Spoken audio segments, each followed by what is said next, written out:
एक सेठ जी ने बहुत सारे मंदिर बनवाए लेकिन कभी खुद गए नहीं। बहुत सारे पुजारी मंदिरों में रख दिए लेकिन कभी खुद ने जाकर के पूजा की नहीं। एक दिन उन्हें पैसों का संकट आन पड़ा। उनको 100 करोड़ रुपयों की आवश्यकता थी। बिना देरी के मंदिर के लिए भागे और सुबह सुबह उनको बोहनी की आदत थी। उन्हें लगा कि कोई और आकर के प्रभु का मन खराब ना कर दे, तो जाकर के मंदिर के वहां खड़े हो गए। लेकिन जाकर देखते हैं कि एक भिखारी उनसे पहले आकर के खड़ा हुआ है और भिखारी आकर के कह रहा है कि प्रभु 100 रुपयों का इंतजाम करवा देना, मेरी पत्नी बीमार है, कुछ दवा का प्रबंध हो जाता तो पत्नी ठीक हो जाती। सेठ जी का दिमाग खराब हो गया कि आकर के ईश्वर का मन खराब कर रहा है सुबह सुबह 100 रुपयों के लिए। बिना देरी की जेब से निकाल करके 100 रुपए भिखारी को दिए और कहा चलो निकलो। भिखारी ने भगवान को प्रणाम करके कहा क्या बात है, आपने तो पहली बार में ही प्रार्थना स्वीकार ली।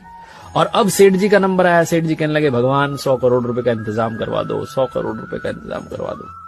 प्रभु मूर्ति में से प्रकट हुए और कहने लगे कि एक भिखारी से तो तूने मेरा पीछा छुड़वा दिया, लेकिन तुझसे पीछा छुड़वाने के लिए मुझे तुझसे भी बड़ा भिखारी ढूंढना पड़ेगा जो तुझे आकर के 100 करोड़ रुपए दे दे।